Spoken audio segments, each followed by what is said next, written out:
તો કેમ છો વિદ્યાર્થી મિત્રો, મારું નામ છે શૈલેષ અને હું તમારો ભૂગોળ અને ઇતિહાસનો પ્રથમ લેક્ચર લઈ રહ્યો છું.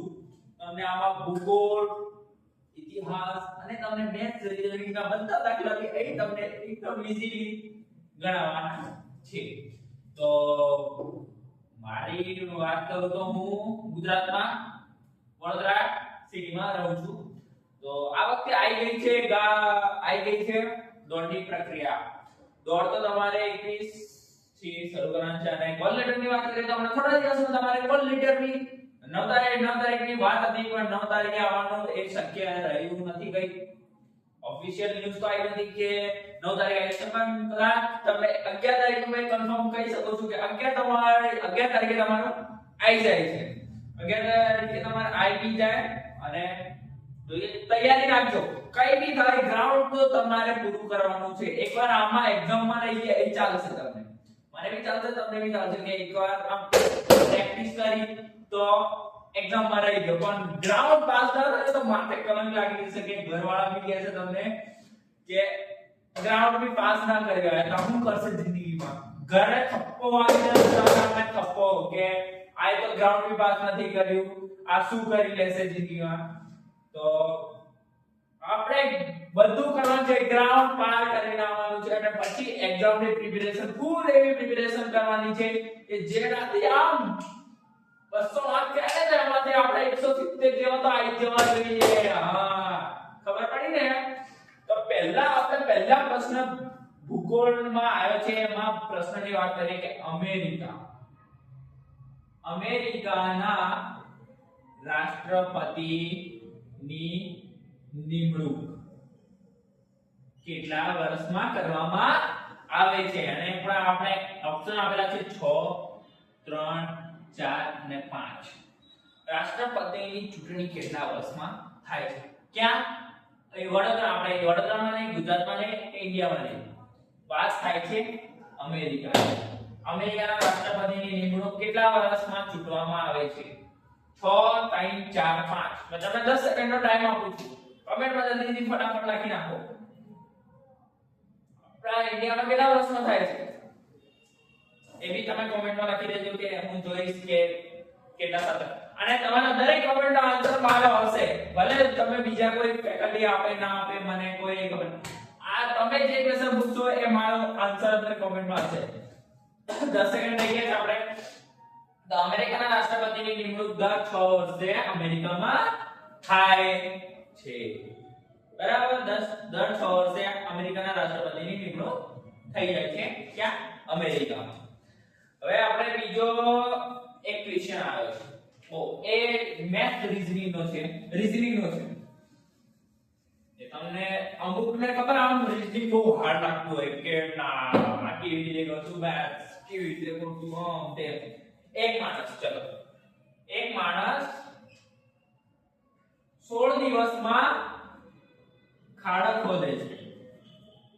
કેટલા દિવસમાં? 16 દિવસમાં. અને બીજો માણસ તે જ ખાડો 8 દિવસમાં ખોદી નાખે છે. કેટલા દિવસમાં? એક માણસ 16 દિવસમાં ખોદે છે અને એ જ માણસ બીજો 8 દિવસમાં ખોદી નાખે છે ખાડો. બરાબર. તો આપણે પૂછ્યું શું છે? તો બંને ભેગા મળી જાય. એક માણસ આમ 16 દિવસમાં ખાડો ખોદે છે, એક માણસ 8 દિવસમાં. એ મતલબ સમજી શકો છો કે કેટલો ધીરે ધીરે. તો આપણે પૂછી જાય કે બંને ભેગા થઈ જાય તો કુલ કેટલા દિવસમાં ખાડો, તો બંનેને ભેગા મળે કેટલા દિવસ લાગશે? કુલ કેટલા દિવસ લાગશે ખાડો ખોદતા? બરાબર. એક માણસને 16 દિવસ લાગે, બે માણસને 8 દિવસ લાગે છે. બરાબર. 16 + 8 કેટલા થઈ ગયા? 16 ને 8 24. આપણે પૂછ્યું કેટલા છે? આ બંને મળી ગયા. ચલો 16 એક આનો અડધો, તો આ એક માણસ 16 દિવસમાં ખોદે છે તો બંને માણસ ભેગા ખોદે તો આના અડધા થઈ જશે. 8 પ્લસ આના 4 છે તો આના 8 ના એનો અડધો થઈ જશે એટલે 4 થઈ જશે. 8 ને 4 12. હવે 24 ને પ્લસ 12 કરી દઈએ. કરો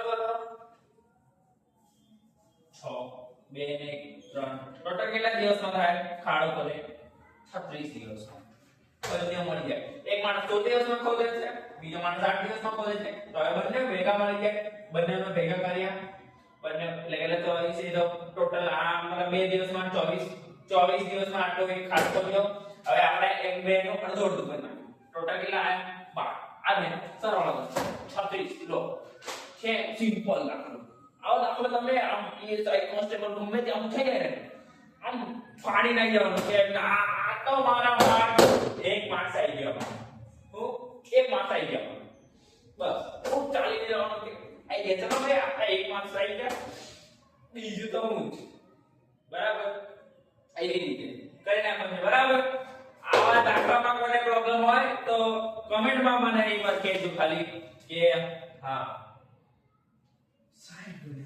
તો હવે આઈએ આપણે બીજા દાખલા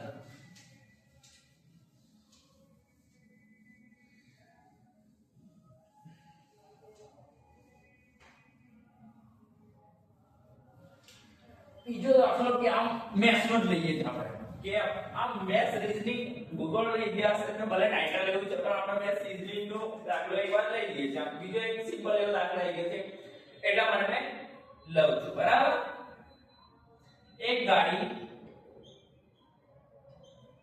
4 કલાકમાં 60 કિલોમીટર કિમી અને બીજી ગાડી સેમ ગાડી બીજી એ 6 કલાકમાં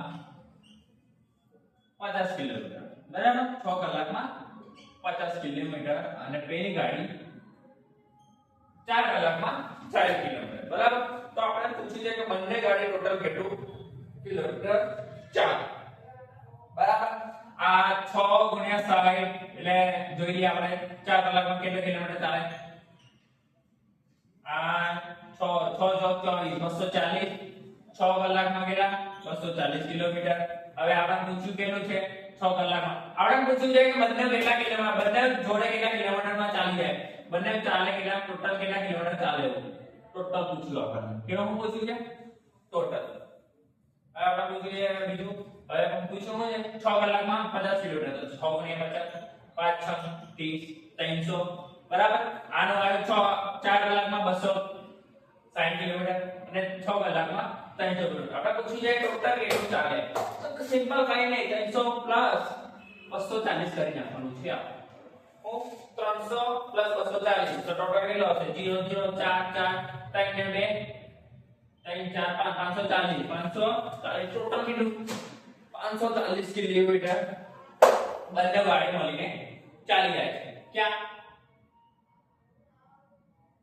આ ટોટલ આવી ગયો આપણા અને 4 કિલોમીટર 4 કલાકમાં 60 કિલોમીટર 6 કલાકમાં 50 કિલોમીટર બંનેનું આવી ગયું આનો આવી ગયો 6 6 24 5 6 30 બંનેનો કરના કે સરવાળો આવી ગયો જવાબ 540 આ બોલો આઈ ગયા એક માર્ક્સ આઈ ગયા તમારે મારા આઈ જાય તો તમારે કેમ ના આવે બોલો આઈ જાય ના આઈ જાય અરે ઈઝી છે તમારે ખાલી એકવાર આમ રકમ જોઈને એ નહીં થવાનું કે બહુ gross આમ છે તેમ છે એવું કર્યા ને તો ગયા સમજી જવાનું આમ એકવાર ખાલી દાખલો નજર મારવાની કે થઈ જશે તમારે થઈ જવાનું હોય આમ રાહ ના જોવાની થઈ જાય સમજ્યા તો આજના માટે મારા 3 દાખલા હતા જો તમને ગમ્યા હોય તો હવે બીજા તમે કોમેન્ટ એક વાર કરજો 3 દાખલા તમે કર્યા તમે ગમશે તો મેં આવા બીજા દાખલા કરાવીશ અને તમને ના ગમે તો મેં બીજો ટોપિક જ આખો બદલી નાખીશ તો એકવાર કોમેન્ટ કરજો નવા હોય તો લાઈક સબસ્ક્રાઇબ કરી દેજો અને બેલ નોટિફિકેશન ને ઓલ પર સેટ કરી નાખજો કે મારા પહેલો વિડિયો મૂકતા તમારામાં નોટિફિકેશન આવી જાય એટલે આપણે એકબીજાના દિલના ફેમિલી બની જઈએ